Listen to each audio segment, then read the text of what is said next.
বারিপদা ওড়িশার দ্বিতীয় জনপ্রিয় রথযাত্রা, 500 বছরের প্রাচীন। 1975 সালে এখানে শুরু হয় এক অনন্য পরম্পরা। সেই বছর থেকে আজ পর্যন্ত মা সুভদ্রার রথ টেনে নিয়ে যান কেবলই নারীরা। 1975 में আমি ওই 5 জন নারীর একজন, যারা বারিপদায় সুভদ্রার রথ টেনেছিলেন। আমার নাম কল্পনা সরঙ্গী। তিনি বলছেন, সে যুগে নারীরা রথ টানায় অংশগ্রহণ করতেন না, তারা কেবল দূর থেকে দেখতেন আর প্রার্থনা করতেন। 1975 সালের রথযাত্রায় তিনিও এভাবেই ছাদ থেকে রথ দেখছিলেন। তখনই তৎকালীন জেলাশাসক বিবেকানন্দ পট্টনায়ক তাদের হাত নেড়ে নিচে এসে সুভদ্রার রথ টানতে ডাকেন।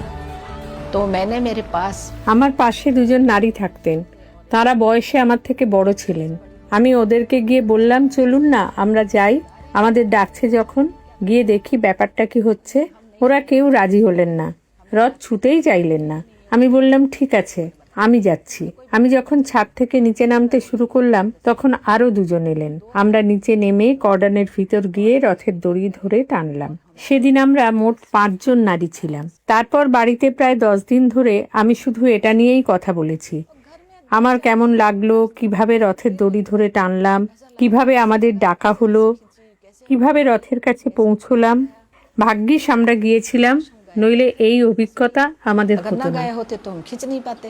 1975 সাল, দেশে যখন জরুরি অবস্থা, বিশ্বজুড়ে তখন পালিত হচ্ছে আন্তর্জাতিক নারী বর্ষ। কল্পনা সরঙ্গী বলছেন, নারীদের সমাজে এগিয়ে আনতেই ওড়িশার তৎকালীন প্রশাসন নিয়েছিল এই ঐতিহাসিক উদ্যোগ। মাত্র 5 জন থেকে তার পরের বছরই নাকি নারীদের সংখ্যাটা দাঁড়ায় 5000-এ।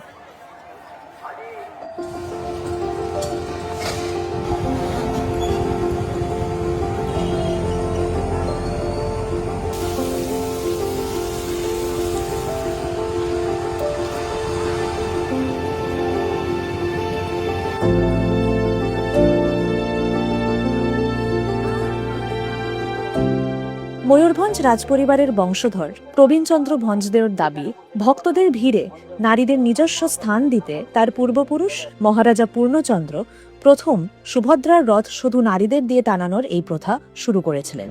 1948 সালের পর কয়েক বছর বন্ধ থাকার পর 1975 সালে ওড়িশা সরকার এই প্রথা আবারও ফিরিয়ে আনে। আমাদের এই রথযাত্রা প্রায় 550 বছরের পুরনো। পুরীর পরেই এটি সবচেয়ে প্রাচীন রথযাত্রা, তাই এটি দ্বিতীয় শ্রীক্ষেত্র হিসেবে পরিচিত। আমরা প্রতি বছর এই সময় ভক্তদের ঢল দেখি। রোদ বৃষ্টি বা পরিস্থিতি যাই হোক না কেন, মানুষের কাছে ঈশ্বরের এত কাছে যাবার এটাই একমাত্র সুযোগ। তাই এই সুযোগ কেউ হাতছাড়া করতে চায় না। সুভদ্রার রথ টানতে এখানে হাজার হাজার নারী উপস্থিত হন। প্রথম ভিড়ের মধ্যে রথ টানতে অনেকেরই একটু অস্বস্তি হতো, কিন্তু পরের দিকে নারীদের সংখ্যা অনেকটাই বেড়ে গেল। এমনকি নারী পুলিশ কর্মী, নারী দমকল কর্মী এবং নারী সরকারি কর্মকর্তাদের অনেকেই এখন ইউনিফর্ম পরে রথ টানতে আসেন। তাদের অন্তরের ভক্তি যেন আরো জোরালো হয়ে ওঠে।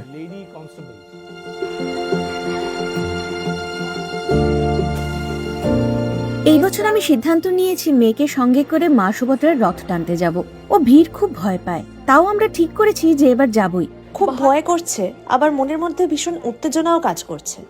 রথ টানার সুযোগ পেলে নিজেকে সত্যিই ভাগ্যবান মনে করব। আমি ভিড় খুব ভয় পাই, কিন্তু আজ আপ্রাণ চেষ্টা করব এই ভিড়ের মধ্যেই রথ টানার। বিয়ের আগে জগন্নাথ ছিল আমার বন্ধুর মতো, আর এখন ও আমার ছেলের মতো। সুভদ্রা মা আমার মায়ের মতো, আবার একই সঙ্গে আমার মেয়ের মতো। উনি তো জগৎ জননী। মা হওয়ার অনুভূতি একজন নারীর চেয়ে কে আর ভালো বুঝবে। আমরা আধুনিক নারী, আমরা যদি একটা আস্ত রথ টেনে নিয়ে যেতে পারি, তবে আমরা সব পারবো।